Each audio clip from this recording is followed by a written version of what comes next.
All right, guys, welcome back to Falcons Central Radio on the Pro Football Central Radio Network. I am one of your hosts, Aaron Freeman, joined as always by my co-host, Scott Karasik. Today, we are recapping the scouting combine, some of the players that we thought performed well, some players that we didn't think performed particularly well, and we'll be also answering your mailbag questions. But first, we have a lot of roster moves to catch up over the weekend. Falcons cut two players in Levine Toilolo and Derek Shelby. They re-signed Matt Bryant. They restructured Andy Levitri's contract, and they missed the boat on the Michael Bennett trade. So we will start the show talking about those items. Scott, any thoughts on the Falcons cap cuts? I mean, Levine Toilolo getting cut, Derek Shelby getting cut, I get them. Toilolo underperformed his contract. He's not like, you don't pay $4.5 million a year for a blocking tight end. As much as you like a guy, you're not going to pay him $4.5 million just to go out there and block. And Derek Shelby, he was injured the first year. The second year, they kind of sort of had a role for him that he kind of sort of fit. But at this point, it's like, would you rather just have the extra money, or would you rather have Derek Shelby on the roster? And I see why they thought the idea of the extra money instead of Derek Shelby, because they were expecting a guy who was going to get 6-7 sacks and play good run defense, and he was a guy that got 1 sack and played good run defense and got some good pressure here and there, but for the most part, like, he wasn't worth the money that they were going to pay him next year, that $5 million cap hit. Fair enough. Yeah, these moves were a little surprising because I had publicly said on the previous episode of this show that I didn't think the Falcons would cut anybody. They did wind up cutting anybody. The Toilolo cut was probably the most surprising, not because it was understandable why the Falcons wanted to move on, but typically they don't necessarily cut guys a year after signing them to a 3-year contract. Shelby getting cut, makes some sense. Given his high cap hit and his relatively limited role with the team. So it freed up some cap space. Toilolo being a post-June 1 cut, that money doesn't really come off the books until the summer, so they'll use that to sign their rookies or maybe keep that as cap space to roll over into the season. The Shelby cut frees up, a little bit more than $3 million, and that gives them a little bit more breathing room as far as free agency goes and sort of keeping some of their guys. We'll see how much cap space they save with the Levitri contract restructure. My guess is that at a minimum, it's $3 million. We'll see if it's much, much more than that. Hopefully it is, and that'll give them a little bit more flexibility to at least, sniff around some decent free agents as opposed to just sort of spending their time re-signing guys. But they got the one guy that they really definitely needed to re-sign with Matt Bryant. Giving him a 3-year deal. It sounds like he intends on playing the full 3-year span. And, I welcome it. Matt Bryant has been steady Eddie on this team for almost a decade now, since 2009. So, yeah, let's keep the band going and let's keep the ball rolling. Yeah, I've got no issue with the Falcons giving Matt Bryant 3 years, $10.5 million. Especially since they probably structured it the same way they structured Tony Gonzalez's last deal, where that first year was, $7 million, hit the cap for 5.5, and then the last year he just retired and they took off that entire $7 million salary that was there as a prop. So I'm thinking it's probably like a $2.5 million deal this year, or like 2.666667 or whatever his bonus winds up being after in a 3-year distribution. And then after that, he gets like $3 million a year. And if he says, oh no, I'm good, they only have to worry about a cap hit of like $666K, and that's it every single year. Yeah. We'll see what happens. Let's talk about the Bennett trade. This was sort of the thing that caused the most ruckus on Falcons Twitter today, understandably. I think the expectation from many of us was that the Falcons would find a way to land Michael Bennett. I didn't necessarily fully embrace the possibility, but at least I had mentally prepared myself for the fact that the Falcons wouldn't get him, at least not yet, because I didn't think anything would sort of happen with Michael Bennett until like maybe this weekend or something like that. So to see the sort of news drop in the middle of the day that the Eagles landed Michael Bennett and for pretty much nothing, basically they gave up a 5th-round pick for him. That sort of hurts my soul because the rich get richer. Bennett, I thought, was a player that really could upgrade the Falcons' pass rush in a major way, more so than probably any other player that they could realistically acquire this offseason. And so it does feel like there was a golden opportunity within grasp of the Falcons, and they didn't capitalize on it, whether the Falcons seriously pursued it, whether Bennett wanted to go to Philadelphia, who knows. There was a report that came out that the Patriots tried to swoop in at the last minute and up the offer, basically giving up a 3rd-round pick to get Bennett and then get Bennett in a 5th-round pick back from the Eagles. But because the Eagles had already agreed with the deal with Seattle, they didn't want to renege on that. So who knows what the Falcons were, offering if they were truly in the mix. But disappointing end of the day, I guess, to see arguably your biggest rival in the NFC basically improve on what was already the strength of their defense, and suddenly that obstacle, if you're trying to get over the hump, is only going to be a little bit more tougher to overcome in the upcoming season. So that's my big takeaway from the Bennett news. Scott, what's yours? To me, it just says the Falcons weren't going to be the guy who got him. The Seahawks wanted to trade Michael Bennett to a team that would get him close to another Super Bowl and, maybe even win another Super Bowl.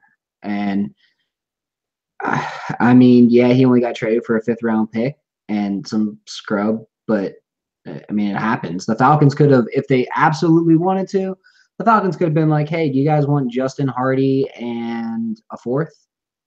And easily gotten Michael Bennett and probably a 6th. But they didn't want to do that for whatever reason and wound up not. So, I mean, I get why the Eagles made the trade. It's a smart trade. They're going to have to cut some people for cap space, but what are you supposed to do in that situation? Yeah, I mean, look, it's not necessarily a bad move on the Falcons' part because nothing changed for them, but it certainly just made the Eagles a little bit tougher. And so, at the very least, acquiring Michael Bennett not only helps the Falcons, but prevents the Eagles from getting significantly better. So kudos to the Eagles, man. Howie Roseman's killing it. He's been killing it over the last 2 years over there. And, it's understandable why they are, the incumbents, why everybody's going to be gunning for them this season. We'll find out, what happens the rest of the offseason. Certainly by the end of this, 2 months from now, we could be very happy with what the Falcons do this offseason, or we could be sitting here being like, the Falcons didn't do the things that we wanted them to do. But, who knows? Only time will tell. They didn't do the things we wanted them to do 2 years ago and made it to the Super Bowl. They did maybe one thing we wanted them to do last year, made it back to the playoffs after what could have been an awful situation and, almost beat the team that won it all. So for me, I think they're doing a good job. I think we should trust in the people that are doing that job because I think they're doing it well. Just to even get back to the divisional round last year, you've got you've got a head coach who's killing it, and especially on the defensive line with his draft picks. Just trust in the process there. Trust the guys for the defensive line. Maybe the Falcons go out and get Benny Logan for you. Maybe they get Mo Wilkerson. Maybe, I don't know, they signed Kyle Williams for a year. Now that he's out of Buffalo, and it's just like, all right, that's what you get. Or they get Nata and they draft a guy like Harrison Phillips in the 2nd and say, we're going to take these 2 guys, we're going to throw them in the rotation, and overall the rotation will be better. It may not be better right away, but it'll be better overall. It'll be better for the long term if you do something like that. So just trust the process. See what these guys actually do. Yeah, look, me being disappointed in the Falcons not getting Michael Bennett is not a criticism of the Falcons. It's just there was obviously a massive upgrade that the Falcons could have made that they didn't make, and it's disappointing that it seemed like it was right in their grasp to do so. Doesn't mean that I think the Falcons are going to suddenly tank and go 6-10. It's just this could have been the move that really pushed this team over the next hurdle. And now what they're going to wind up doing this offseason could do the same thing.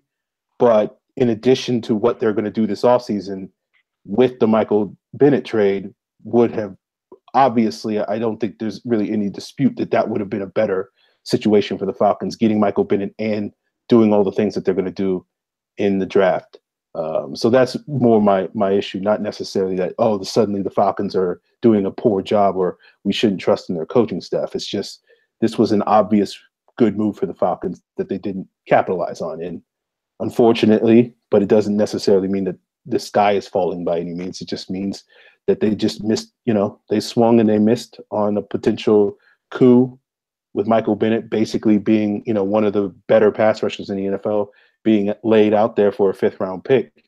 You're never going to find better value than that, Same thing with Robert Quinn being traded, but obviously with Robert Quinn, he has a massive contract. Michael Bennett, basically, you would have to take on maybe like $3 to $4 million in cap space this year, which is pretty much nothing. So again, everything was lined up for the Falcons to make a great move here. The Eagles wound up taking advantage of that opportunity. Kudos to them. It's nothing disparaging at the Falcons. It's just obviously they just missed an opportunity there. As Digital Demon asks, honestly, I feel us not trading for Michael Bennett was the best thing for the Falcons at this point in his career. Him and Adrian Claiborne are the same guy statistically. Agree or disagree? I mean, they kind of are. I know people will disagree with me, but at this point, like, they create the same kind of pressure. They create the same kind of run defense. It's just really I'm trying to think of how to put this. They create the same kind of pressure. They create the same kind of run defense, but Claiborne doesn't have the name recognition or the attitude on the field that you get from a Michael Bennett. I wouldn't quite agree with that. I think Bennett is clearly better than Claiborne. I think when you look at the numbers, the stats, at least, on a per snap basis, Claiborne was better last season than Bennett was in terms of how much pressure he created per snap. But I think a lot of that had to do with how much Bennett played, and so it sort of watered down his production a little bit. When you look at overall pressures, Bennett had 70 last year. Claiborne had 55, so that's 15 more. But Bennett wound up playing about 150 more snaps than Claiborne did, and played a lot more in terms of playing the run. He wound up playing close to 1,000 snaps last year at his age, which, the highest amount that any defensive lineman for the Falcons last year was Grady Jarrett. He played a little bit less than 800. So I think with the possibility of the Falcons acquiring Bennett, you would see probably a 20 to 25% reduction in his snap count. And so you would see something more like 650 snaps or 700 snaps for him. And the idea behind that would have been that his production on a per snap basis probably would have went up 20 to 25% just because he's not wearing down as much, playing as much run as he was asked to do in Seattle this past year, given some of the injuries that they had and basically, not having as strong a rotation or as deep a rotation as the Falcons have. So I think you could argue certainly that Claiborne was more productive last year, but I think that's a lot of that has to do with sort of him being fresher than Bennett. And I think those two guys weighed equally. I think Bennett comes out ahead, and probably in terms of what you would expect from them in 2018, I think Bennett comes out ahead. We answered Evan Birchfield's question, and Jason at your boy J94 asked, "What's the chances we draft a DT or DE that's more productive than Bennett? Would you rather build through the draft or trade like the Eagles? Just seems like our time will come." I mean, the Eagles have a very unique build to their defensive line because it's not just draft or trade. They built it up quite a few different ways. I mean, don't get me wrong. They did build it up with the draft a good bit with Brandon Graham back in 2010, Vinnie Curry back in, I want to say, 2012, Derek Barnett last year. But they went out and signed Chris Long. They went out and signed Michael Bennett, or they traded for Michael Bennett. They signed Tim Jernigan. They did draft Fletcher Cox, but I mean, it's like a nice mix of everything. Yeah, they traded for Jernigan, actually. Oh, so it's 2 trades. Yeah. I think they traded a 5th for Jernigan last year. Either way, it doesn't go against the idea that it's a mixed up group at defensive line. They built it through all different avenues and said, hey, you're a good defensive lineman. We want you on this team, and went out and got them. The Falcons are, at this point, building through the draft for their defensive line outside of signings of Brooks Reed and Jack Crawford, because you've got Tack McKinley, Vic Beasley, and Grady Jarrett as the main pieces that they drafted. But you need more talent than just that. And the way this draft is shaping up, you can go out and get, if they took Harold Landry with the first round pick, I wouldn't hate the idea. If they took a guy in the second round like Harrison Phillips, I think that'd be brilliant. Hell, I think they should take, as many defensive linemen as they can in this draft all throughout it. I mean, even guys in the 7th round, like Khalil McKenzie, would be a great fit here, or John Franklin Myers, or James Looney, who is a freak athlete. Just get as many good defensive players as you can get on the defensive line. It doesn't matter where they're from, what school they played at. If they're good, bring them in. Yeah, I mean, you look at the Eagles, the way that they've done a really good job building both through the draft and with trades and also with free agency. And, when you hit on guys like Brandon Graham, who didn't necessarily come in and light the world on fire, but has been a steady player for them the last couple of years. They lost Benny Logan last offseason, but he was a solid piece for them. They had Cedric Thornton as well for a couple of years too before losing him in free agency. So they've done a good job drafting both role players and star players over the years. And they've also landed 2 really outstanding trades the last 2 off seasons. You can argue that Timmy Jernigan was the best value pickup of any team in the entire offseason last year. And I would probably argue that Michael Bennett is probably potentially, we'll see how the rest of the offseason goes, but potentially is going to be one of the best values this offseason. So kudos to the Eagles for capitalizing on those opportunities and snatching really 2 really good players, in particularly in Jernigan and Bennett, that their previous teams were willing to basically sell at bottom level bargain prices. So, as far as a preference goes, I don't necessarily have a preference.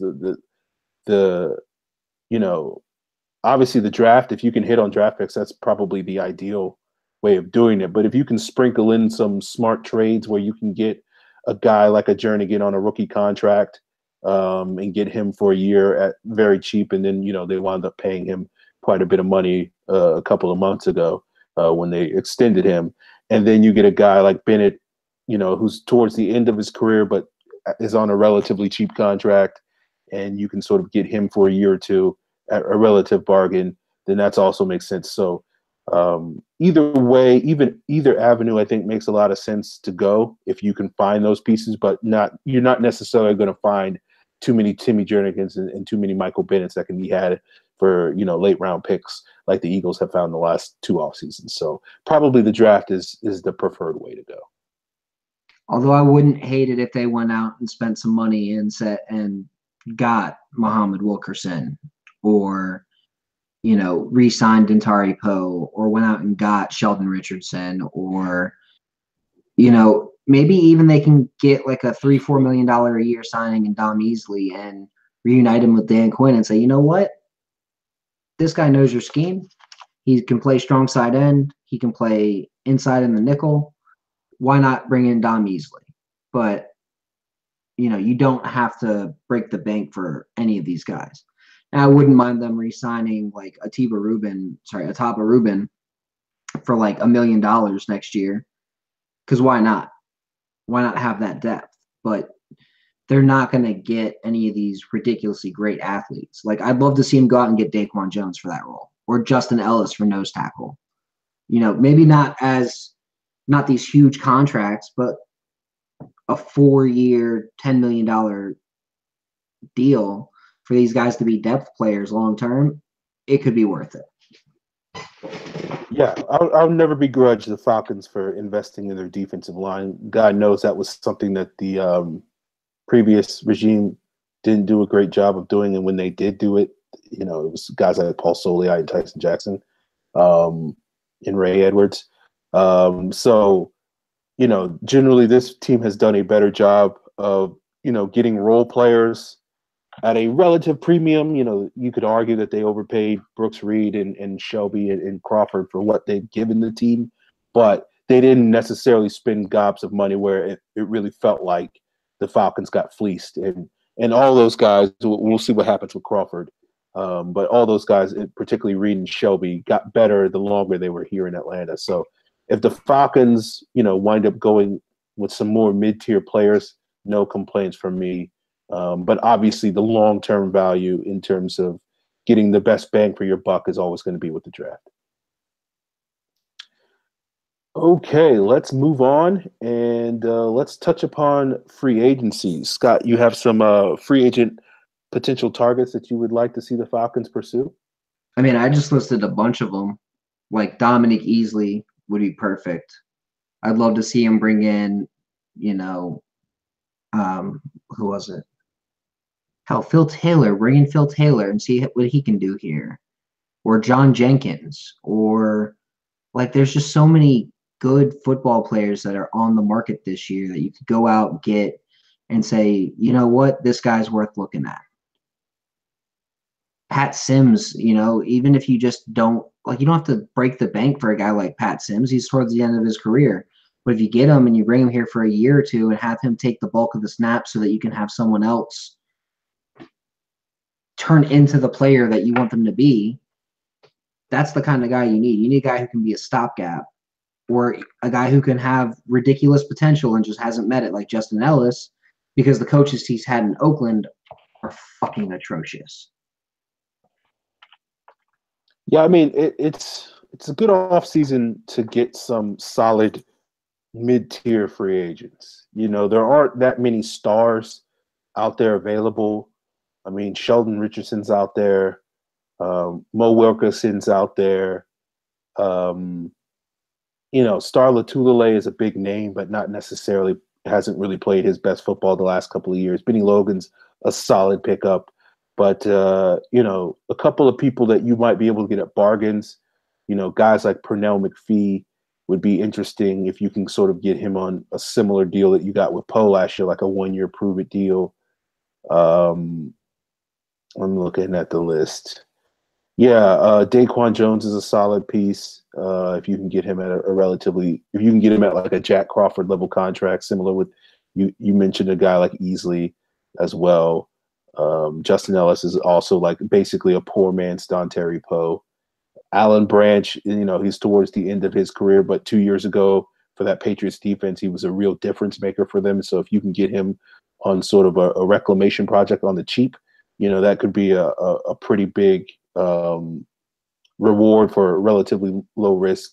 And there's several other guys. A guy I really like is Chris Smith, who's the defensive end for the Bengals, who split a lot of time this past season rushing as a D tackle. And I think as a young sort of Adrian Claiborne type of player, he would definitely be a worthwhile addition for the Falcons.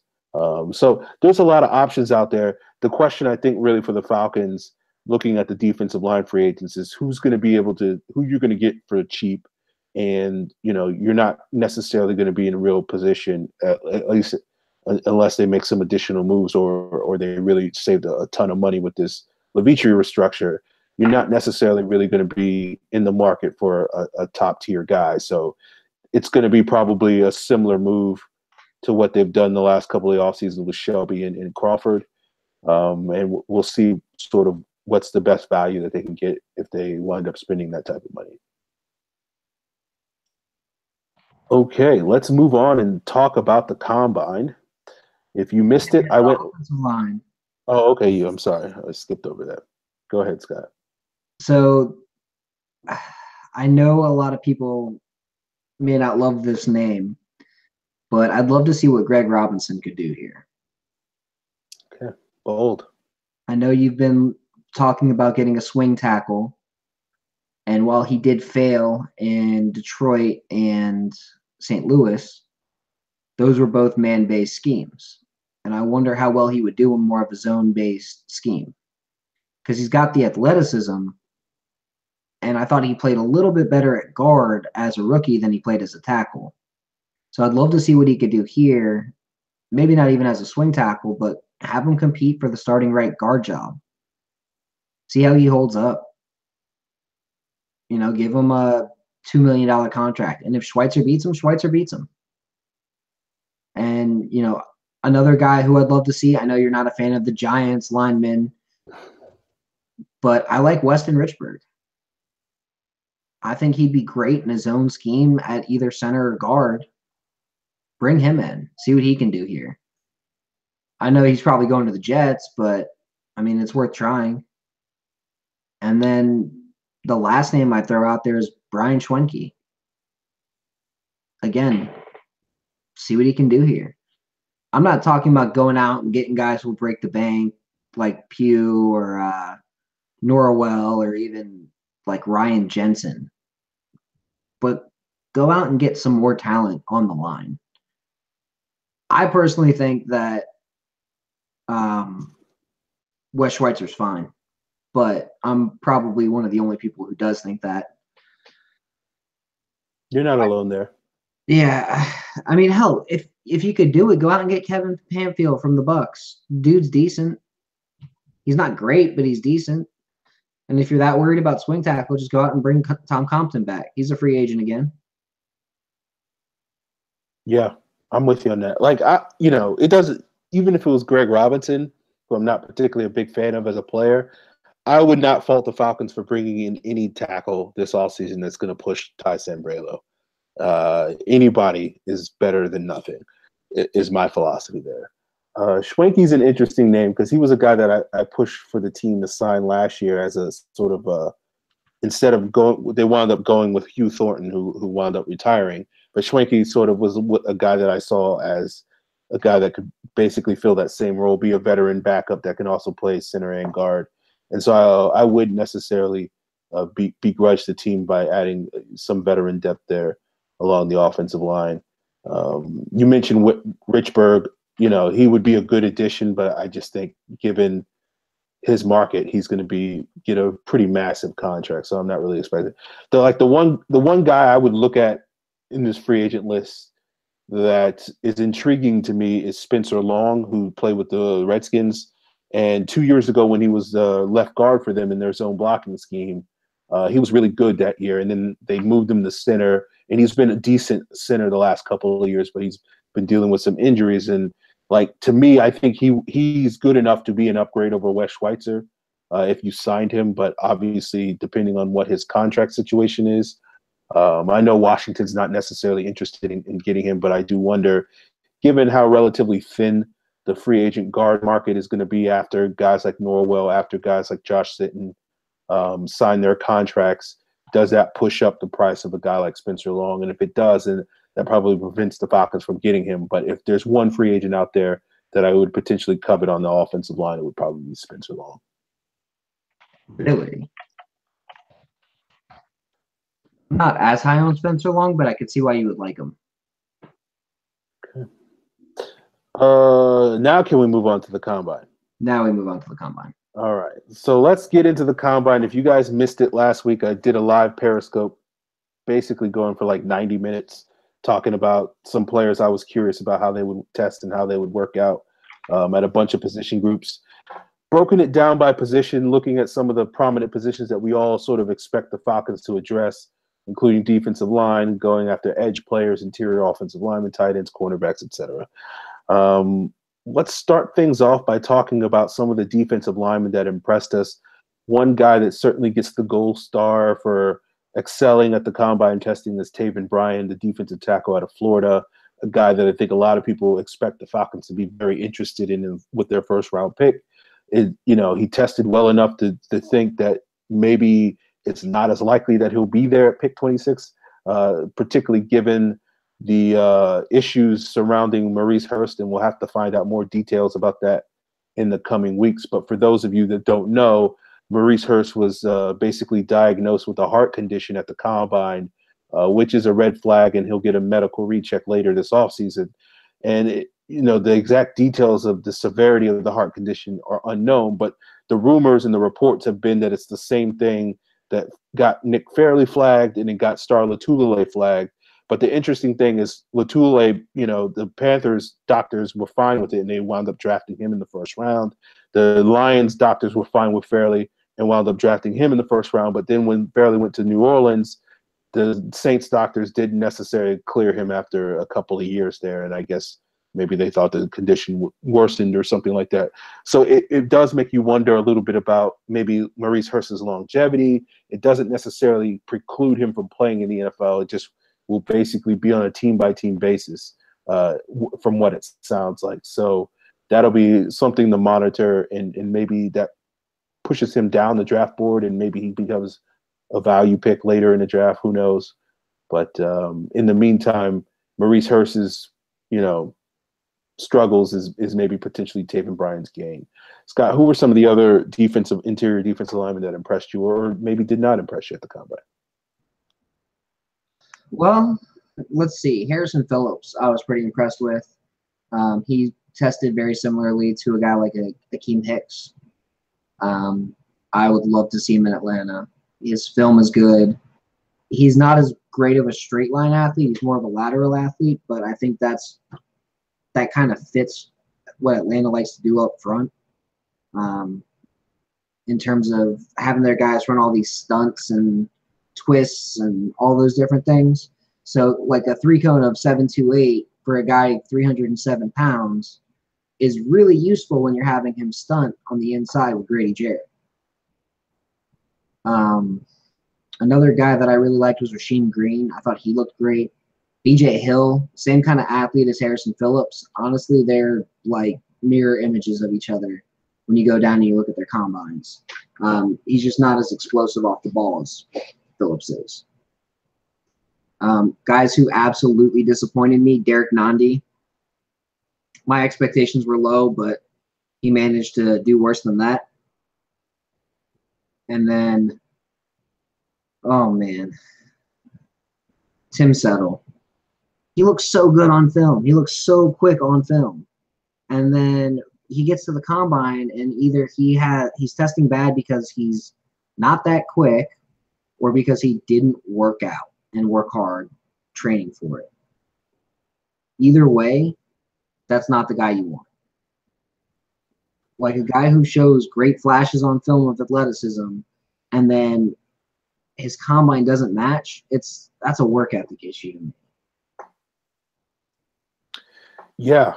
Tim Settle did not have a good combine. He had major balance issues on film, and then went to the combine and basically struggled to maintain his balance in all the drills. And then, of course, tested as a second percentile athlete.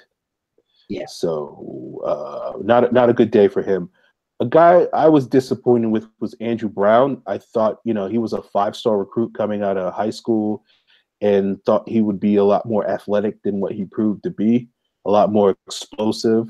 He wasn't like bad or anything. It's just, I thought he would test a lot better. A couple of guys that sort of stood out to me, Nathan Shepard. I've been pounding the table for Nathan Shepard for basically since the Senior Bowl. I think this is a guy that's going to be really good. When you look at his numbers in terms of some of his jumps and whatnot, based off of his size being 315 pounds, is really outstanding. James Looney was a guy that I had never really heard of until the combine. He tested really well, and he was a guy that I wound up going back and looking back at the film and coming away thinking like he would be a good fit as like maybe a day 3, a 5th round guy to sort of fill that role that Derek Shelby is now vacated.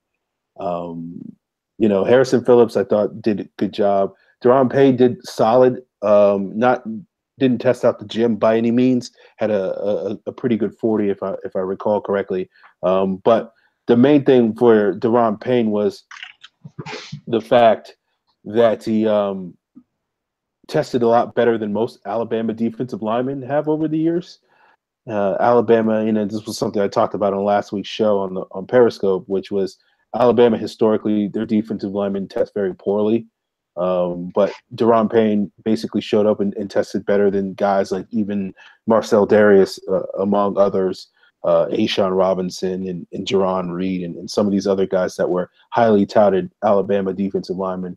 And Payne might be, at least athletically speaking, might be one of the better athletes that we've seen come out of Alabama over the last 5-6 years. So that was good for him and was impressive to me because I was concerned that maybe he was just going to be another good college player, but not necessarily possessing the athletic upside that you typically want in a high-level NFL player, and he did show that. Yeah, I'm trying to find a good athletic comp for him, and like Elijah Qualls is the guy that keeps popping up as his best athletic comp when he's a good 2 inches taller than Qualls was. Okay. And Qualls was known as a 3 technique, if that tells you anything about Payne's athleticism. Like he's athletic like a 3 technique, but he plays the 1. Yeah, Qualls was the guy that was playing beside Vita Vea last year at Washington when they had like basically 700 pounds of beef in the middle of their defense. So, and Vita Vea, he only ran the 40 and did the bench, but he definitely was really good in both of those areas. So he didn't really have to do a whole lot more to prove, that he's in the mix to be a top 15, top 20 pick. Scott, were there some edge players that stood out to you or did not stand out to you? There were quite a few that stood out to me. One of those I've already mentioned today is Harold Landry. He tested like, what is it, 153? I'm trying to find a percentage. I looked it up the other day. He tested in the top 80% or 88th percentile, which is pretty insane. Or sorry, 89th percentile, which is pretty insane. Like, if he can run his vertical at his pro day and get a couple, like 6 more inches on his vertical. I know that's asking a lot. He already had a 36-inch vertical. But if he could get like even just 3 more inches on his vertical, that'll adjust him up to damn near Vic Beasley level. Yeah, I mean, he's explosive as hell.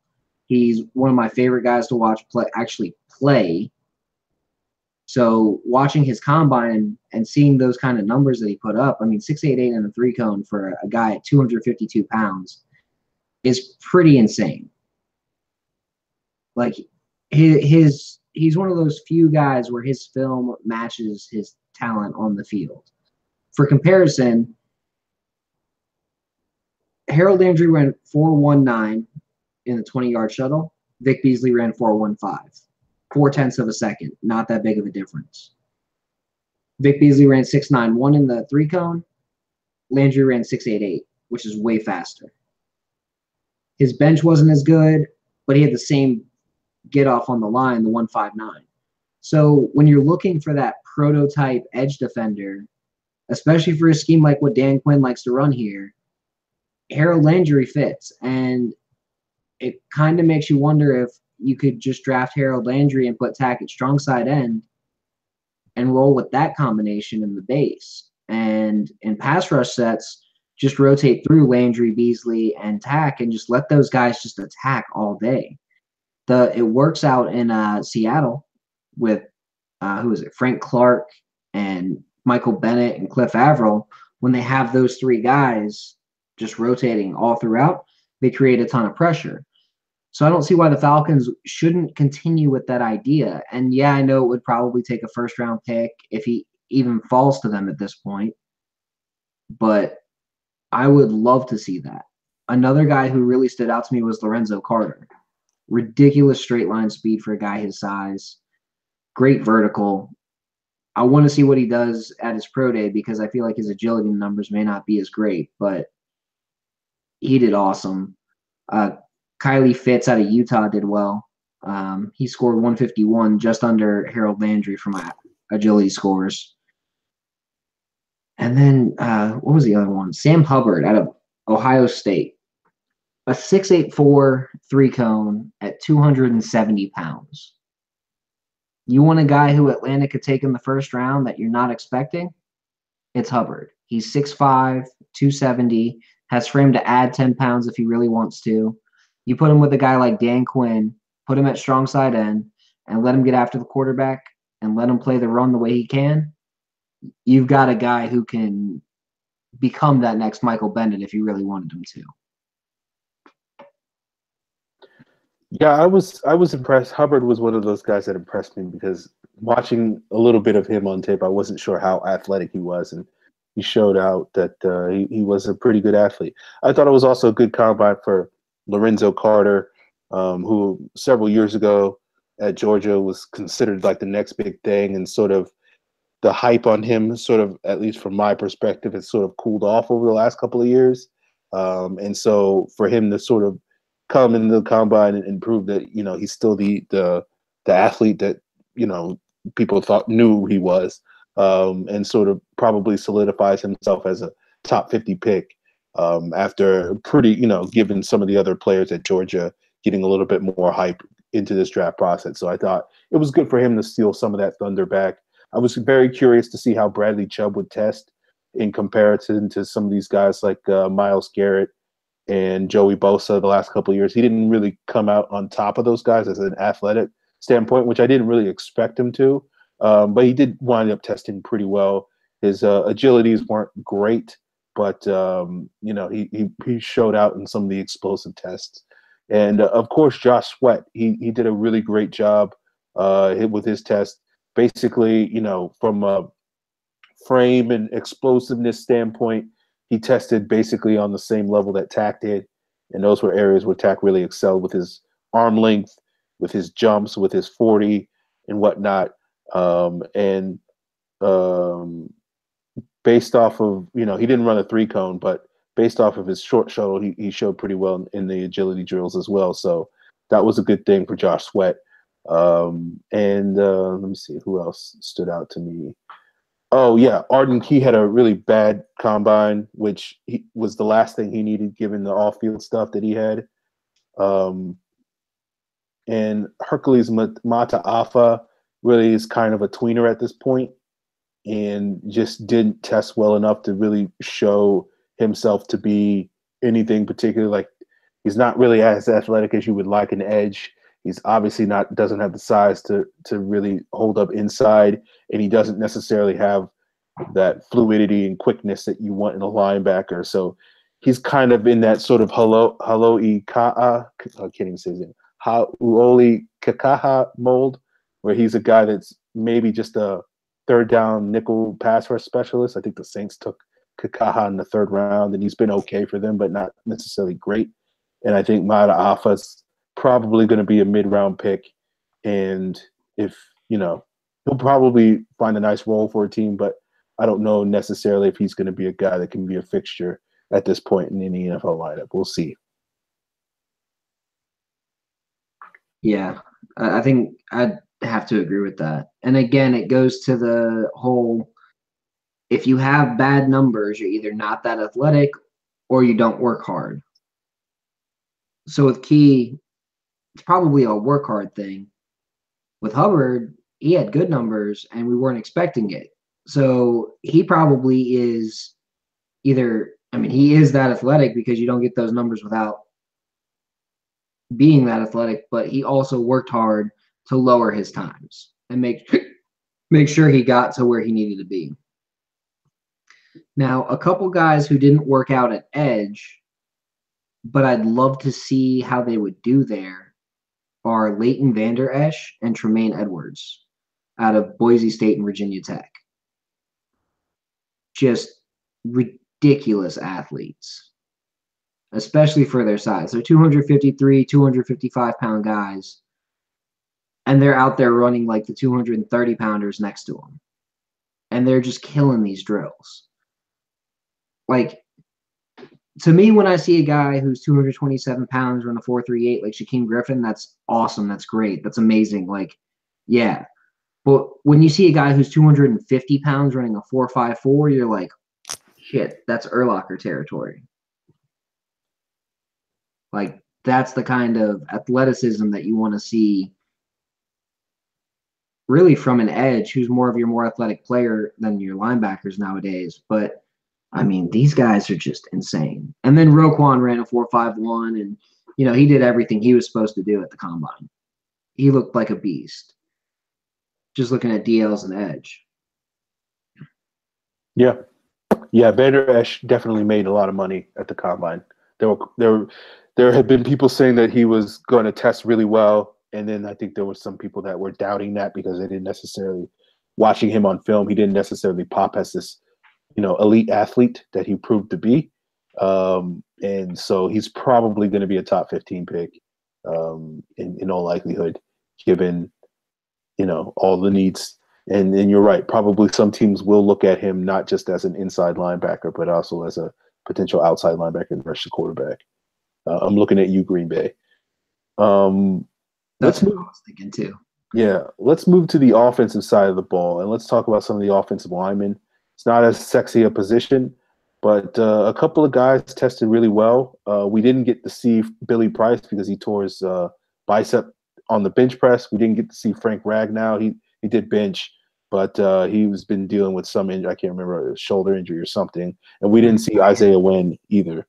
So, but we did get to see guys like Braden Smith and Wyatt Teller, among others, Will Hernandez, Austin Corbett, all these guys, Quentin Nelson as well. Quentin Nelson didn't necessarily show elite athleticism, but he didn't necessarily need to. He showed good athleticism for the most part, and that pretty much confirms him as a top 10, top 15 pick. For a guy 325 pounds to move as quick as he did, and he's an interior lineman, he was showing tackle athleticism for an interior lineman, so you're like, whatever, no big deal. Yeah, Will Hernandez was another guy that stood out. He slimmed down. He dropped like 20 pounds, I think, since the Senior Bowl, because I think he was like 346. And you could tell that the weight definitely benefited him in his testing with a 5.15 40. Which is basically the threshold that the Falcons usually like. Both Sean Harlow and Wes Schweitzer ran 5.15s. So one imagines that if the Falcons do put emphasis on the 40 when it comes to offensive linemen, that certainly is going to be helpful for Will Hernandez to be in the mix maybe for the first round pick. I don't think it's the 40 as much as the 10 split. Because those guys that happen to have the 1.76 and the sub 1.8 splits are the guys running the 5.15s and the 5.10s. I think that's more what it's like. Because like Skylar Phillips out of Idaho State, he also ran a 5.1, but his split was 1.76. And it's just something that you notice. So like Braden Smith, I wouldn't completely count out because he did run 1.8 and 10. He is athletic enough to fit the scheme. And he's got ridiculous explosion for these guys with his 33-inch vert. So you kind of have to temper the exact metrics based on like film, what they show on film. Even height sometimes can lead to a slower 40 time when you're 315 pounds and you're 6'6". It can hurt your 40. Yeah, that's true. Yeah, I didn't realize Braden Smith was 6'6". He might be a tackle. He probably should, but his film does not say tackle. Yeah, I don't know. I think he's probably athletic enough to hold his own at tackle. He's got some. They played him as like a tight end at times, so he's relatively comfortable on the edge. So he might be a developmental tackle. 6'6" is tough to play inside at that height.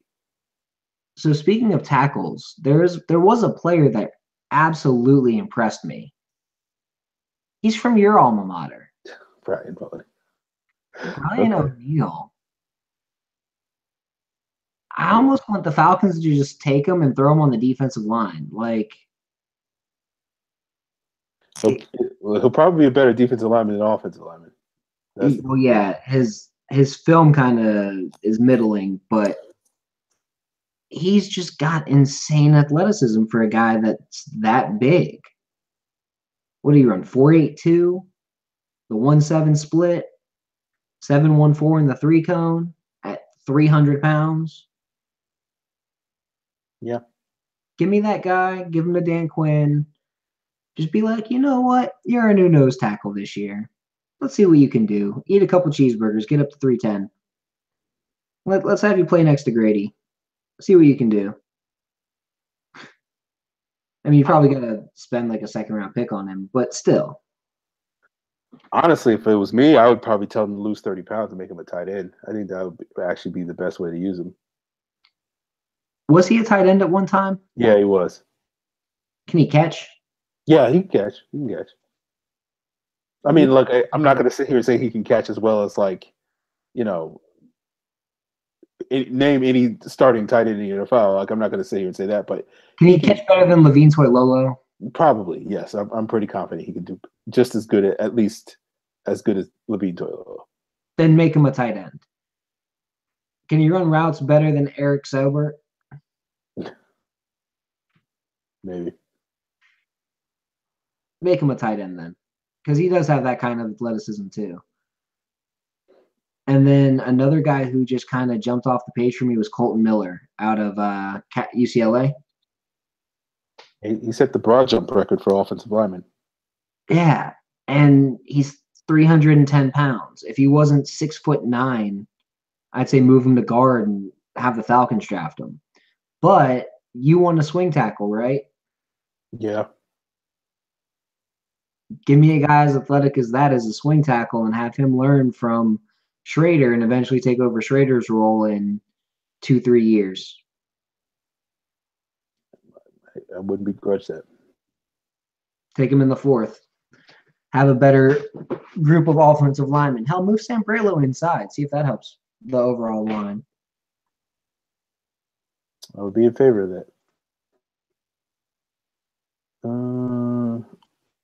Austin Corbett was another guy I wanted to point out. He tested. He didn't test amazing. His bench press wasn't great, but other than that, the athletic, the movement stuff, he tested well, and that was sort of the big question I had for him, whether he moves as well as I think he does. Wyatt Teller was another guy that tested really well. And yeah, he's another guy that I think could be in the mix if the Falcons, wait until day 2 in the 2nd or 3rd round to get their guard. I think both those guys, Corbett and Teller, certainly would be solid day 2 picks if the Falcons pull the trigger on those guys. I think for me is how you're talking about straight line speed. Teller doesn't have very good get off. And that would be the only issue with him. Where I wouldn't hate the idea of going out and grabbing 324-pound Skylar Phillips out of Idaho State in the 4th round and just letting him compete. Because he's got the kind of beef you want inside. He can pass block well. Not a great run blocker, but it's his own scheme. You can teach it.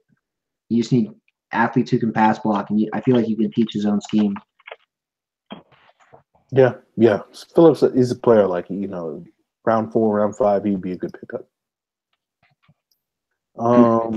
People would hate the idea of taking a guy in round 4 for offensive guard and him being the only competition, but you got to do what you got to do sometimes.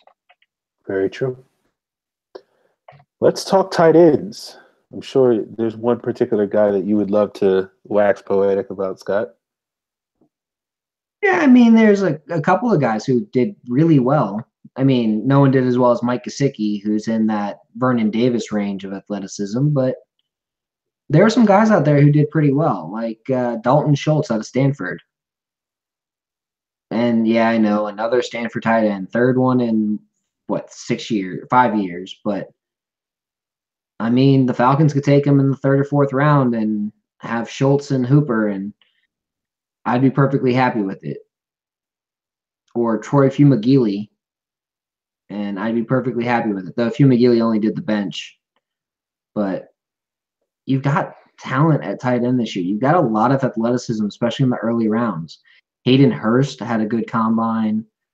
You're not expecting tight ends to run faster than a 4.8, and if they do, they're pretty athletic, and you're not expecting their cones to be under anything but like a 7.3.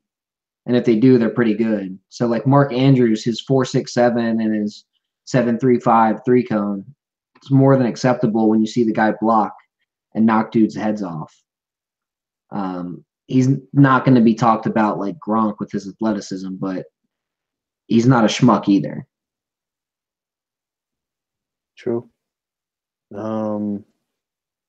Yeah, I mean Gesicki, like I knew he would do decent in certain drills, but I didn't think he would just blow the doors off every single drill. Basically, all the Penn State players did that, which basically makes me assume that they're drugging the water at Penn State, because there's no reason for those guys to test as well as they did. So Gesicki is going to be interesting because, like, I sort of saw him prior to the combine as like maybe like a third, fourth round guy that, you know, could be a solid role player, solid H-back for a team. But now I think with the combine he's had, he's definitely going to probably be a top 50 pick for somebody. And we'll see where he goes. I don't think Atlanta's necessarily the ideal environment for him to excel, but we'll see what happens. Well, and that's where we get into people like wide receivers, like DJ Moore. He had ridiculous combine. And I think Calvin Ridley had a pretty good combine. And there's a ton of wide receiver talent this year. I mean, like Javon Williams out of Georgia. I know a lot of Falcons fans are also Georgia fans. He had a good combine. You know, for a guy that I wasn't expecting to run faster than like a 7.2 in the 3-cone or faster than a 4.65 in the 40. I mean, he vastly exceeded my expectations. That would be a great pick for the Falcons in the 5th or 6th round. Taking a guy like that, having him for depth at receiver. I mean, right now you've only got Justin Hardy, Julio Jones, and Mohamed Sanu as legitimate receivers under contract. We all love Marvin Hall. We all love Reggie Davis. But I'm talking legitimate NFL wide receivers as of this second. You got those 3 guys. So bringing in a guy in the draft wouldn't hurt. Now, I thought Auden Tate ran like a linebacker, has no business playing receiver. But there's always guys like that every year too. There's talent everywhere, man. I mean, it's not like the most ridiculously talented draft in 10 years or anything, but it's a pretty talented draft. I mean, even at fullback, Donnie Ernsberger had a good week with his combine. Dude out of Western Michigan, played primarily running back. Yeah. You're right. I think it's a pretty good class of players. I think the more I've watched, the deeper this draft class becomes, particularly at some of the key positions that the Falcons are looking at, particularly D tackle, offensive guard. I think there's a lot of solid pieces there. Cornerback's another position that I think this draft is really deep at, where, you know, I think we could see a large number of corners going on day 2 of the draft. And hopefully I think the Falcons can get one of those guys. A guy like Quentin Meeks really impressed me. He didn't run the 40, which raises questions about his long speed, which was probably the biggest question he had going into the combine. But the other drills, he passed with flying colors. I'm one of the few that thinks he should convert to safety. I've seen the dude hit. I've seen the dude cover.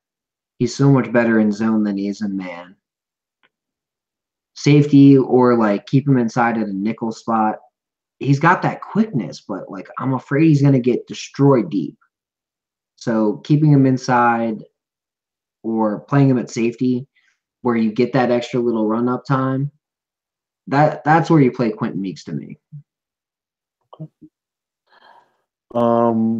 Some other corners that stood out to me, Tony Brown impressed me. I watched him at Alabama, and I thought he was probably the lesser of the 3 corners that they had with Everett and Wallace and him. And he's definitely by far the best athlete out of those guys. And, as a slot corner, if the Falcons maybe were looking for a slot corner that has a lot more size than maybe Brian Poole or what DeMonte Casey would bring to the table, Tony Brown definitely could be in the mix. Danny Johnson was a guy that really impressed me in the drills. I wish he had run a 3-cone to sort of see where he tested there. But in the other drills that he did, he tested pretty well. He's a 5'9" guy. He has some return skills. So if the Falcons wanted to bring in a late round guy that could sort of push Brian Poole at that nickel spot that, is strictly a slot receiver more than an outside guy, Danny Johnson was the guy that stood out to me. Denzel Ward tested really well. I thought he would, but he solidified himself as like a top 15 pick, top 10 pick for him. So that'll be interesting to see. Josh Jackson tested good, but I wanted to see if he would blow up the combine. I'm not a fan of Josh Jackson, but Jackson's one of those. He's kind of one of those boom bust guys. I think he's gonna make a lot of plays, but I think he's gonna give up a lot of plays in the NFL. So his combine didn't necessarily dissuade me from that belief.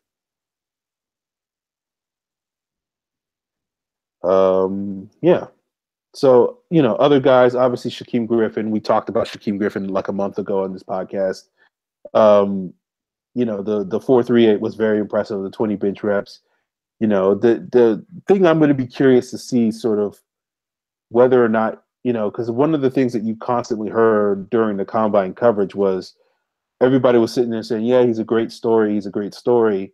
And it makes you wonder that NFL teams will be like, yeah, that guy's awesome, but then they won't draft him. And so I'm very curious to sort of see ultimately who drafts him and when he gets drafted.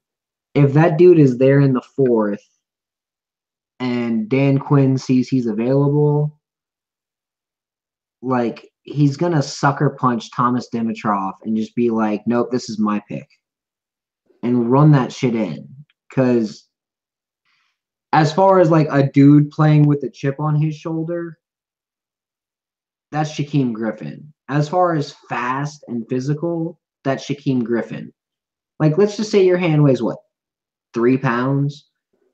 Taking that into consideration, he's already the perfect size at 6'2", 227. So, what more do you want from the guy? Or, sorry, 6'1", 227. What more could you want from the guy? He's fast. He's physical. He can cover. He showed out well in all of his drills. Did we watch his gauntlet? Or the linebackers not do? I don't remember. I don't think he did the gauntlet. Linebackers do gauntlet. There's so many different combine drills that all these guys do. You get them confused, which guys do what sometimes when you're just going off memory.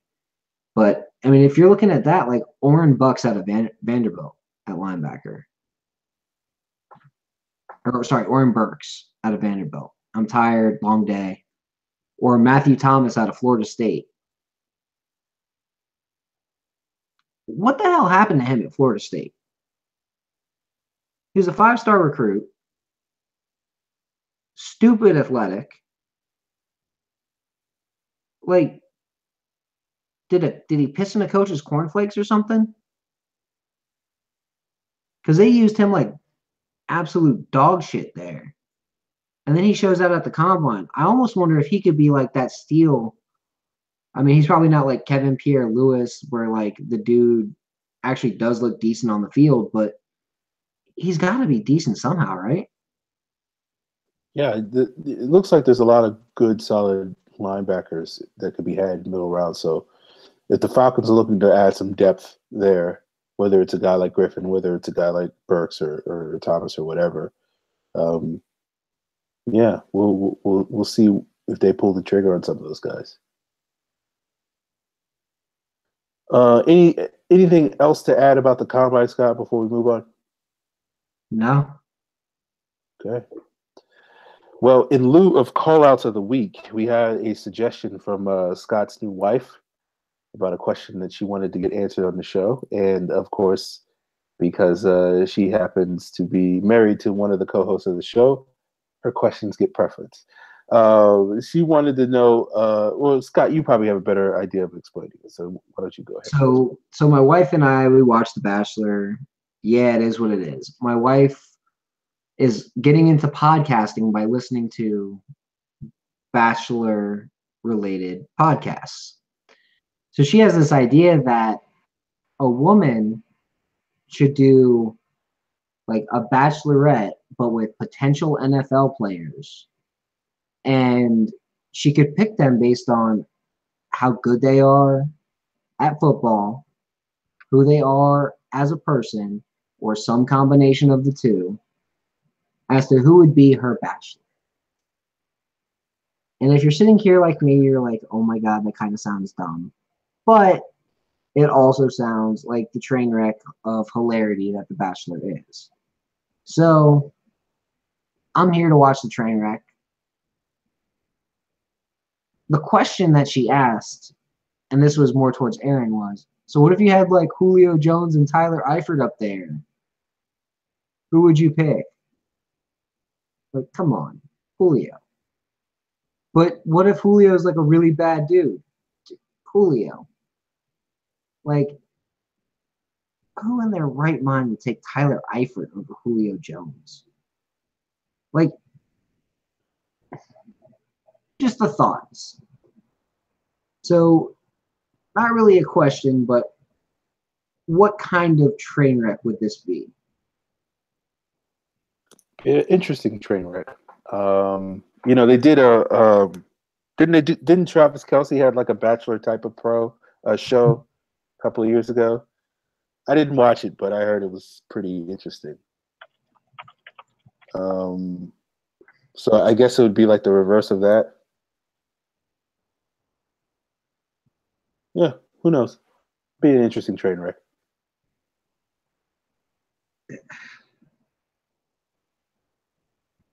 It would not be worth watching. All Because right, you have guys like Travis Kelce in the league. Now, if it was like Travis Kelce versus Tyler Eifert, I don't care if his knee's shredded. Eifert. Okay. Ready to move on to the rest of the mailbag, Scott? Yes. All right. Matty Nice at Matt Stars on Twitter asks, realistically, you can get one free agent or trade for one player and one player in the draft. Who's your two guys at the top of your wish list? Pie in the sky wish list. I'm going to go with Taven Bryan in the draft and Sheldon Richardson in free agency and just absolutely demolish quarterbacks.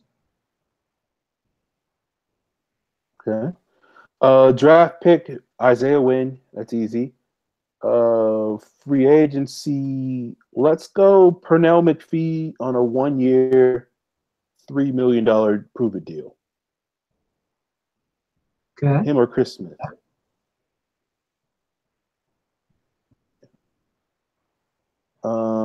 Digital Demon at Digital Demon 6 asks, after letting Poe walk in free agency in the meeting with Vita Vea, I think the Falcons are really eyeing him at their first round selection. Agree or disagree?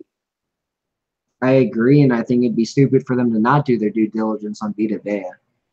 Much like Nata, he's probably not going to be anywhere close to the 26th pick, but, you got to do due diligence on everybody. Because if for whatever reason he magically ends up being there, you sprint to the podium. Yeah, and D tackles have a tendency to slide a little bit in the draft. We saw that with Danny Shelton a couple of years ago. We saw that with Sharif Floyd. Both those guys were projected top 10 picks and then got drafted in towards the end of the first round. Star Lotulelei was another example of a guy that was considered, to be one of the better players in that draft. Leonard Williams slid from, people thought he was going to be the number 1 overall pick in that draft, and he wound up being like the 6th pick or something like that. So D tackles have a tendency to slide from time to time. So doing your due diligence on Vita Vea makes perfect sense for the Falcons. I wouldn't necessarily bet on him being there at 26, but you never know. And, the worst thing you want to have happen is like, oh, this player that we thought there was no chance he would be there is there, and we haven't done any homework on him. What do we do? Like, teams do a better job at that. So it's probably more due diligence, than anything. I don't think necessarily, I wouldn't put any money on the Falcons drafting Vita Vea with their first round pick. But we'll see what happens. That's not because we don't think that they would if he's there. Yeah. It's just he's probably not going to be there. Yeah. Evan Birchfield asks, if we don't get Claiborne back, what happens with the pass rush? They try to replace him with somebody who's got a similar skill set. Maybe that's Jack Crawford. And, I mean, they've got to basically rebuild the rotation completely this offseason. If you look at the contract situation right now, you've got a total of one competent defensive tackle on the roster in Grady Jarrett. You've got one competent end/tackle on the roster in Jack Crawford. And you got three pretty solid edge guys in Brooks Reed, Vic Beasley, and Tack McKinley. So, I mean, to me, that says I need two defensive tackles and two kind of swing guys to really rebuild that line back. Now, they could easily go and re-sign Rubin and Upshaw tomorrow and have one less of each spot that they need. But I'm just looking at what they've got right now and what it looks like they need. That's where they're at. Yeah. They need at least four more bodies up front, basically, between now and the start of the season. And whether, you'll probably see at least one of those come in free agency. You're pretty likely to see at least one of those come in the draft. But it could be a situation where they sign three free agents and draft one guy, or they sign one free agent and draft three guys. This draft is sort of built for them to do that. As Scott said earlier, they could really go D-line heavy early in this draft and be perfectly fine doing that. So as far as what happens with the pass rush, they obviously need a pass rusher, whether they get that in free agency, whether they get that in draft. I imagine they would probably prefer at this point to get it in the draft, just because anybody that's probably worth a damn is probably going to be pretty expensive for them. But maybe, who knows? Again, you could probably get a guy like maybe a McPhee on a bargain or somebody else like that. Maybe, the market for Mo Wilkerson tanks and he's basically willing to sign on the cheap. Who knows? We'll find out, I guess, a week from today. But probably more likely the Falcons will my suspicion is they'll try to go early on a pass rushing D tackle, go some double dip in the middle rounds with a run stuffing D tackle, and then probably going out and getting a young edge that can fill that Shelby role somewhere in the middle rounds as well. So we could see potentially three of the Falcons' first 4 or 5 picks being defensive linemen. Derek Hunter at D-Rock the Party asks, the Falcons are likely needing to replace 50% of their D-line snaps from last year. Do you think they can improve, tread water, or are we going to regress this year? Are they going to regress there some this year? Sorry, can't read it. I mean, it all depends on who they bring in. If they can somehow get Sheldon Richardson and Taven Bryan, well, they'll probably improve.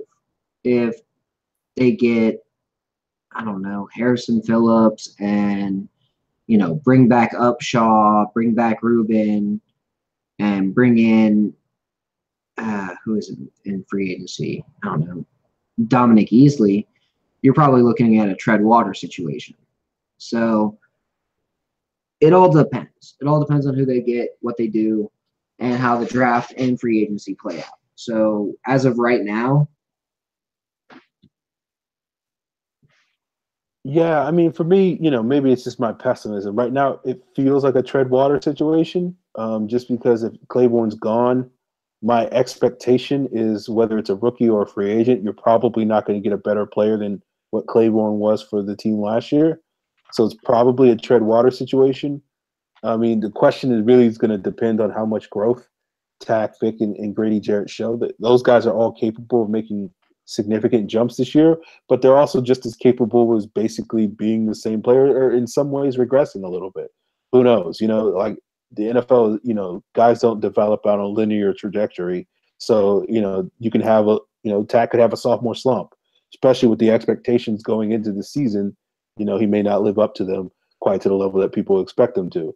Vic Beasley could, break out and have 12 sacks this year, or he could have 4 sacks this year. Grady Jarrett could, I don't expect Grady Jarrett to regress, but it may not result necessarily in a lot more pressure because, to be honest with you, like the thing that he did last year more better than rushing the quarterback was stopping the run. So he might be a great run defender, but may not make all the impact pass plays. Again, not to paint a pessimistic picture, but anything's possible at this point, and trying to project what's going to happen in September at this point is basically just taking a shot in the dark. But we'll see what happens. I think the Falcons certainly will have opportunities to make upgrades on their D-line to the point where it'll be, potentially, the strength of their defense this year, where last year was really the secondary. So we'll see what happens. But, Derek, if it makes you feel better, put money down on them improving and bet on the most positive outcome, I guess. And let's just hope they go out and get Dom Easley and maybe even like a Daniel McCullers, and that kind of solves problems there. Yeah. Jason at your boy J94 asked, do we look to bring in Alan Branch or Pernell McPhee? Is there any way to keep Claiborne? Yes, there's a way to keep Claiborne. You pay him money. And then he signs his contract. And then he plays in red and black more. You could easily keep Claiborne. What else would you do? How much money could Claiborne really want? If he's asking for $10 million a year, fuck him. I'm just being honest. He's not worth that money. But if he's asking for $6 million a year, yeah, that works. He made 5 last year. What the hell, 6? No big deal. I'd pay him $6 million a year. Would you? Yeah. Why not? Dude's worth it. He got 9.5 sacks last year. Yes, 6 were in a game against a quarterback who couldn't fucking find him, but still. The dude can pass rush. Even if you take out that 6-sack game, he had 3.5 in the other games, and he was constantly creating pressure, constantly disrupting.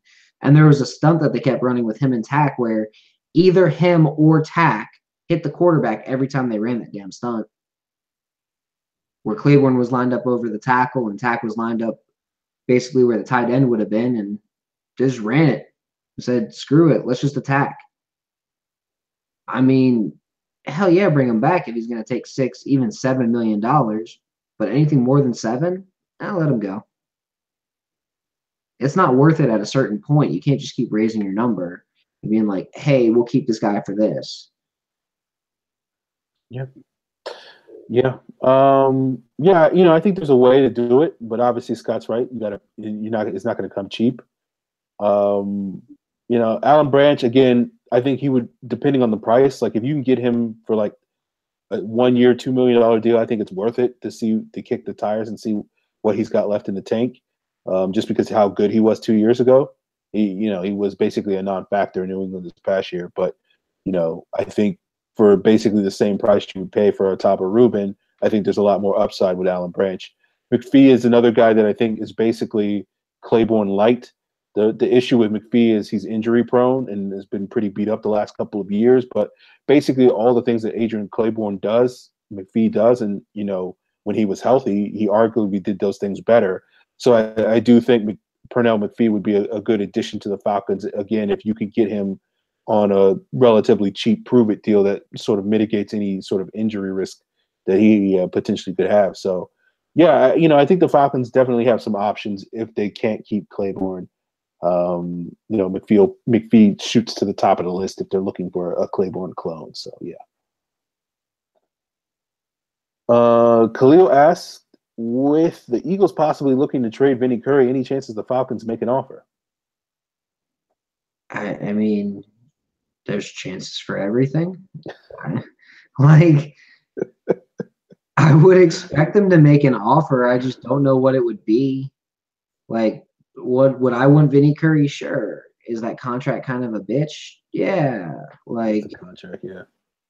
His contract says 6th round. His his talent says like third. So the nice medium there is like a 5th round pick. Well, what do the Falcons not have? Pretty spot on breakdown, Scott. Yeah, I think, Vinny Curry is another one of those guys that's sort of a Claiborne type of player. You can play inside, you can play outside. The issue with Vinny Curry again is the contract, and basically because what Scott mentioned earlier, because the Eagles picked up Michael Bennett and they're like $15 million over the cap, it's pretty much guaranteed that they're going to dump Vinny Curry. Even if they can't trade him, they're going to cut him. So if you're an NFL team, if you're particularly in the Falcons, because if you trade for Vinny Curry, you got to take on a $9 million cap hit, which the Falcons just aren't going to do. So unless they can go to Vinny Curry and convince him to restructure his contract before they sign their name on the dotted line for the trade to happen. So, but basically at that point, any leverage that the Eagles have in that trade is non-existent. So if someone trades for Vinny Curry, if it's more than the 7th round pick, that's basically, the Eagles just fleeced another team, because at that point, he's going to get cut. And so you might as well just wait to him to get cut. And therefore, you don't have to absorb his contract. So I think the Falcons could make an offer for like a conditional 7th round pick in 2020 or something like that. Is basically like the lowest possible offer that you can make. So yeah, that's possible. But I think at this point in time, if you're the Falcons, you'll just rather wait and see if the Eagles cut Vinny Curry. And if they do, then that way you can pursue him on your own terms, as opposed to giving up something in addition to having to restructure his contract. Yeah, I mean, and the Eagles have a lot of good cut casualties or cut possibilities. Like Brandon Brooks could be one. Vinny Curry could be one. Jason Peters probably will just retire so they don't have to eat all that salary every year. Malcolm Jenkins, Rodney McLeod, Brandon Graham, Michael Kendricks, all these guys make a fuck ton of money. And yeah, Jason Kelsey's another guy, like Torrey Smith. I mean, there's a ton of guys that they could cut and really just save the cap that they need to save. Yeah, I think Torrey Smith is a goner. Curry is a goner. Kendricks is a goner. We'll see about Peters. I know they got a little bit of room today because I think Donnie Jones retired, the punter. We'll see about Chris Long. We'll see if they trade Nick Foles. So the Eagles are probably going to have a little bit of a fire sale with some of their players. So some teams are going to be able to get some bargains on those. I don't know if Vinny Curry is going to be one of those, but if someone trades for Michael Kendricks, whoever trades for Michael Kendricks is going to get a really good player at probably a really bargain price. So. Yeah. And his salary is actually worth it. Like, he's a pretty damn good linebacker. Yeah. Brent Selek's also on that list as well. So. Yeah.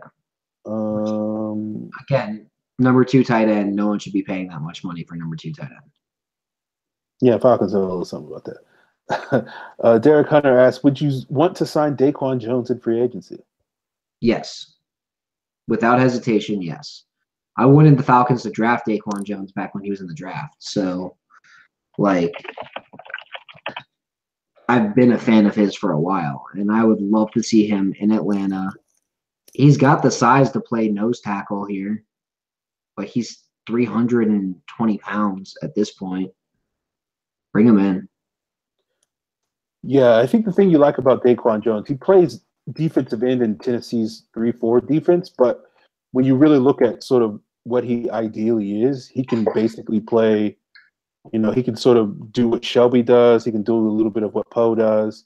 So you can do a little bit of what Ruben does. So you can play him across the defensive line and sort of use him as a sort of a chess piece to fill in parts of your rotation. So he'd be a solid addition, good run defender, not necessarily a prolific pass rusher, but certainly can give you valuable snaps, whether that's at D end or at D tackle in the base defense. And, when guys need a breather, when Grady Jarrett needs a breather and whoever else is our nickel interior pass rusher, he can come in and be solid there. So, yeah, he would be a good pickup. Let's put it this way. The Falcons took Desmond Salvord, and had they taken Daquan Jones, who would have been like, oh, that's a reach. But I would have been like, well, at least they got a defensive tackle that can play worth a damn. Yeah, that's – you compared it to, probably the easiest pick to upgrade that you possibly could have. So yeah, I would agree with you on that one. At the time, though, I was saying, like, why the hell did they take Desmond Southward? And in the fourth round, I was like, why the hell did they take Prince Shembo? Why did they not take Telvin Smith? Some of these evals are a little too easy, and you're like, why the fuck is this team doing this? Like Marcus Sproul. I didn't hear about him until draft day. Like, you know what I'm talking about? Like, I didn't hear about the dude till draft day. Like, that was a very frustrating draft, definitely. Like, why would you? And this was the draft that they were hanging their hat on and like, yeah, we're gonna keep our jobs, and they obviously got fired with a draft like that. Yep, they did. I mean, I was happy that they traded up for Marcus Sproul and got rid of their 6th and 7th round picks so I could stop writing about the damn idiot moves they were doing. Until like Yawin Smallwood and Tyler Starr, who like there's a lot of stupid that goes around. A lot of stupid that goes around with the NFL draft. Yep, there is. Kudos to the Falcons. I mean, they got Devontae Freeman and Jake Matthews and Rico Allen out of the draft, so it wasn't a total loss. But it's not like the 2012 draft. Yeah, and that fucking shit show. Yeah, even the Rico Allen pick, even though he turned into a great player, that they really had no business making that pick because they already had 3 5'9" corners on their roster. It's like, why are you adding a 4th guy? That makes no sense. But fortunately, their stupidity turned out to be a nice, solid piece for Dan Quinn's regime. So I applaud you, Thomas Dimitroff and Mike Smith, for being stupid and drafting Rico Allen like you did. Matty Nice, last question. Asked, did either of you review our play action pass game last year to decipher on shot plays where was the disconnect? Seemed like Ryan had time, but often had to check down. Was it the timing of the call, route combo? All of it baffled me when nobody was open one-on-one. So the play action pass game, the deep shot game, it honestly was just as successful as it was. The biggest issue there was the drops. More than anything else, it was the drops. And yeah, the route combos could have been a little better so they'd have more open spots, but like on deep passes, there was something like 12 drops, 13 drops. And on play action plays, there was something like 16 drops. And there's a lot of overlap there because a lot of the deep passes were play actions. But you're just like, catch the ball. So you sit there and you're like, catch the fucking ball. There were so many times that I was watching this Falcons team this year when I was going back through and watching it, and I was screaming at the computer to Julio Jones, Austin Hooper, Mohamed Sanu, pick a player, name him, he dropped the ball. And you were just like, catch the fucking ball. So I think there could be an argument that maybe Sark's not as bad as everybody's saying he is, because none of these receivers were catching the fucking ball when they were wide open and had room to go. There was a play when Julio Jones had 40 yards of space in front of him on a play action, 20 yards downfield, and just right through his hands. And, it's Julio Jones. He's going to make way more good plays than he makes bad. But when you see that one play, you're like, oh, my God. For a dude that has 3 touchdowns, he just dropped his 4th. Like, he just dropped what would have been his 4th touchdown. Julio Jones dropped 3 touchdown passes this year. So, I mean, it's something that infected everybody. They just need to sit there with the jugs machine and Matt Ryan slinging balls to them every day from now until the season starts. Whether they have practice or not, just 150 balls a day each. Just catch, catch, catch, catch. and then pull it into your body and hold it for 5 seconds and then drop it. Catch. Drop. Because if they drop this many passes, if they drop this many passes next season, we're going to all be calling for Sark's head, and it may not be 100% his fault. We'd be calling for Ryan's head, and it won't even be his fault. Catch the fucking ball. Okay. Well said. To answer Matt's question, I think it was a lot of all of the above with the play action passing. You know, there were some drops, notable ones. There were also some times where Matt Ryan missed throws, particularly those that were targeted at Taylor Gabriel. There were times where the offensive line gave up pressure and Matt Ryan was forced to check it down. And then there were some times where he had an open receiver and he didn't pull the trigger.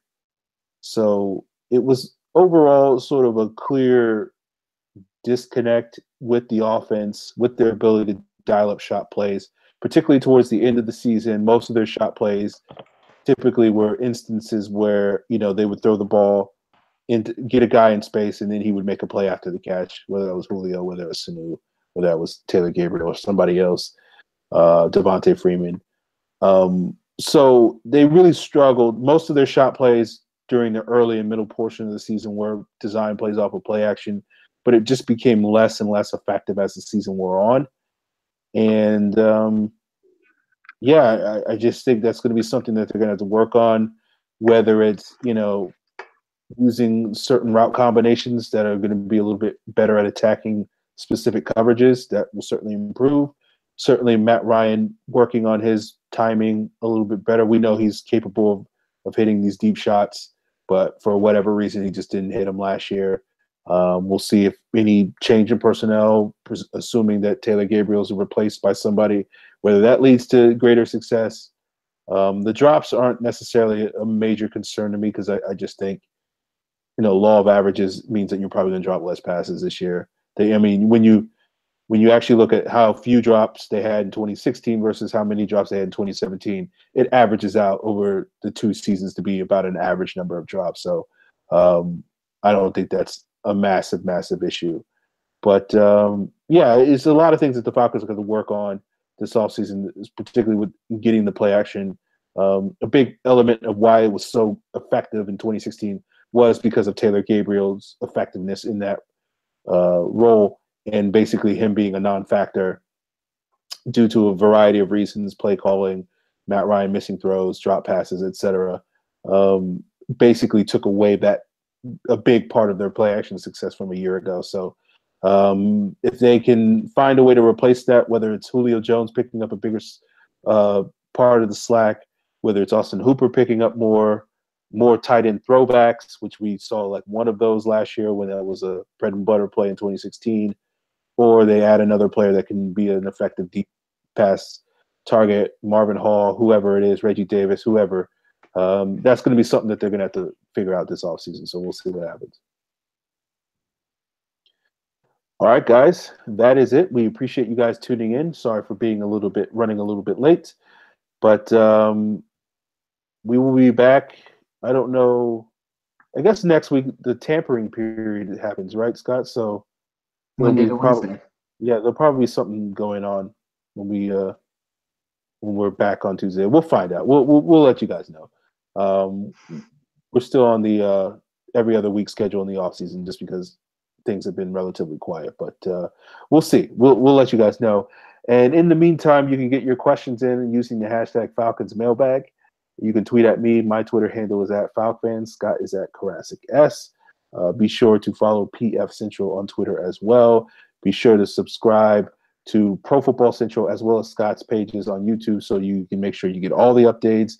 You can subscribe to the podcast on iTunes. You can find all the relevant links on ProFootballCentral.com. And, of course, you can find us on Facebook at Falcons Central Radio. And until next time, guys, we will be seeing you.